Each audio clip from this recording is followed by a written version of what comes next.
Mes chers amis, bonjour. Je voudrais continuer notre réflexion sur l'Église, qui me semble une réflexion très importante.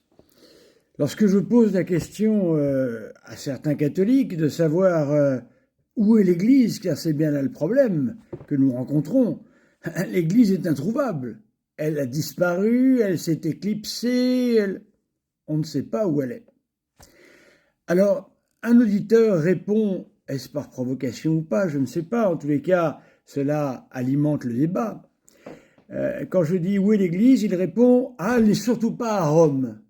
Alors il faudrait voir ce que disent les ecclésiologues sur cette question-là. Alors je vais faire une petite réponse pour tous les spéculateurs de l'Église qui ne serait plus à Rome. Alors voilà ce que dit la tradition en quelque sorte. Je vais la lire.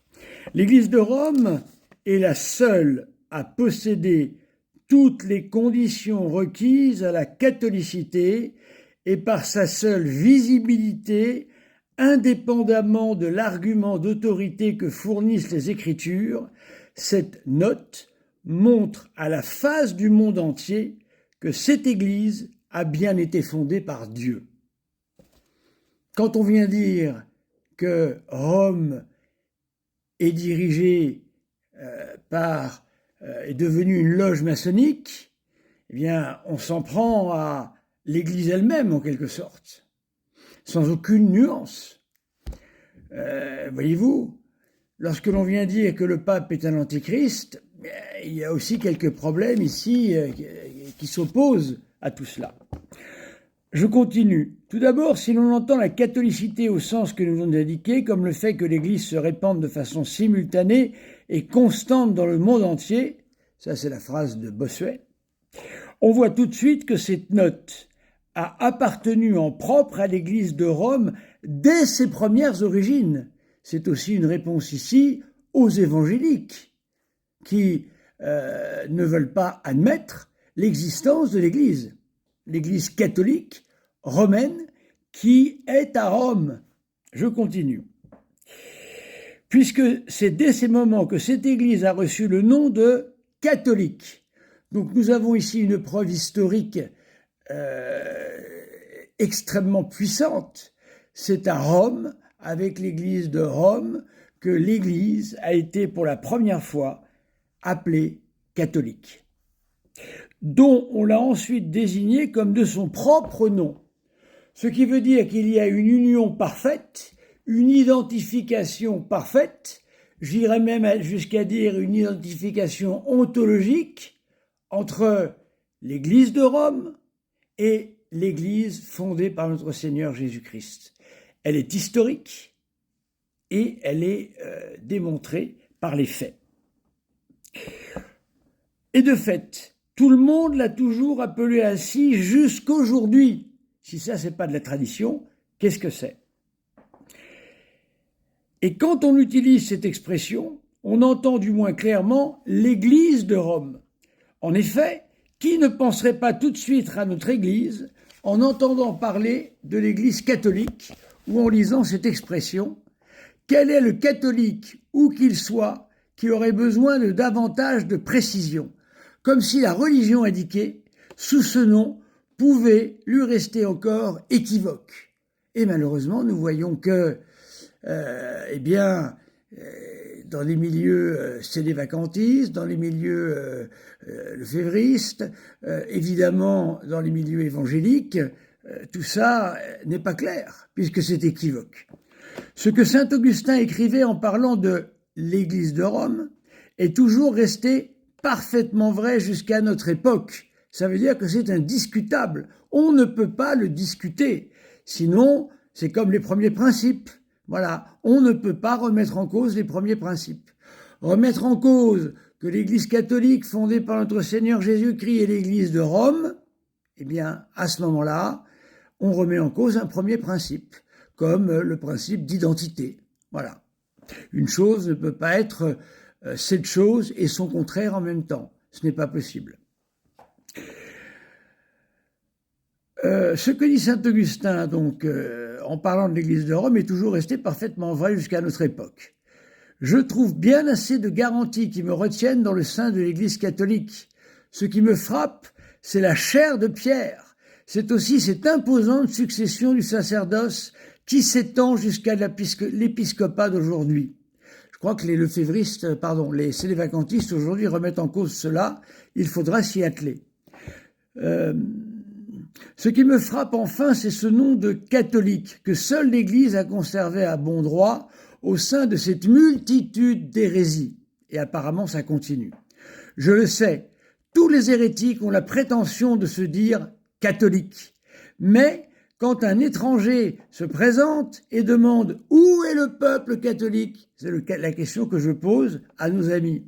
Où est le peuple catholique ? Où est le temple catholique, excusez-moi ? Jamais on n'ose le conduire à la basilique ou à la demeure des hérétiques. Saint Augustin contre la lettre de Manès. Voilà, ça veut dire qu'on ne l'emmène pas à Écône, en quelque sorte. Et encore, en effet, qu'ils le veuillent ou non, les hérétiques eux-mêmes et les enfants du schisme, quand ils parlent, non pas entre eux, mais avec les étrangers, n'appellent catholique que l'Église véritablement catholique. Il ne serait point compris s'il ne lui donnait le nom que lui donne tout l'univers. Saint Augustin de la vraie religion, chapitre 7, numéro 12.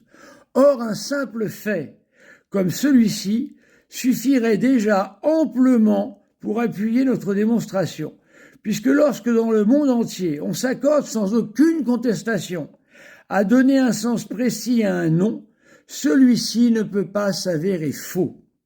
Rien de plus facile que de s'attribuer un faux nom de sa propre autorité, mais rien de plus difficile, rien même de plus impossible que de se faire consacrer par l'usage commun sa propre usurpation.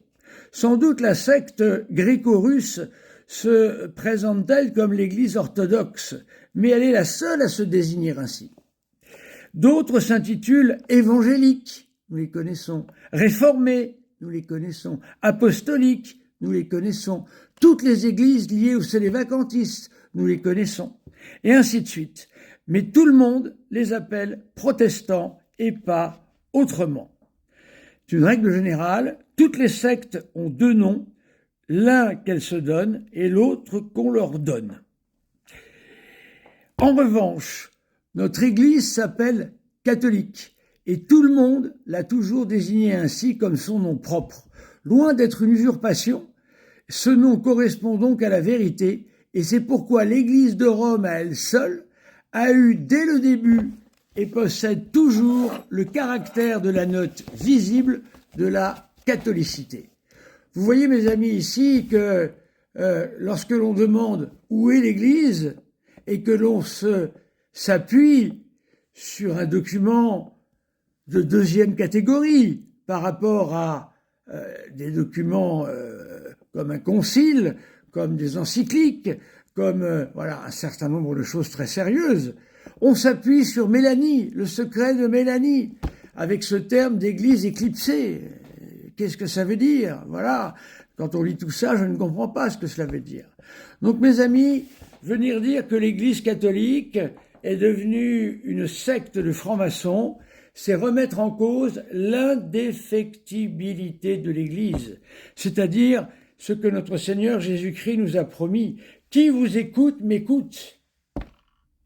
C'est notre Seigneur qui nous l'a dit. Et moi, je suis avec vous jusqu'à la fin des temps. Où, comment, à quel endroit ? Dans l'Église catholique, qui est l'Église de Rome, sans aucune discussion, selon le cardinal Billot, dans sa thèse, dans son traité d'ecclésiologie, et selon le docteur de l'Église, saint Augustin, qui nous explique bien cela en détail. Voilà, des commentaires, mes amis, mais avec des sources. C'est une discussion théologique que je vous demande, pas des « je pense que ».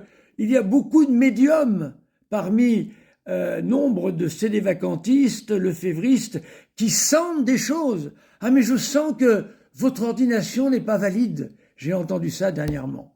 Mes amis, il faut des textes, il faut des sources très solides. Merci, c'est un débat très important, je vous l'assure.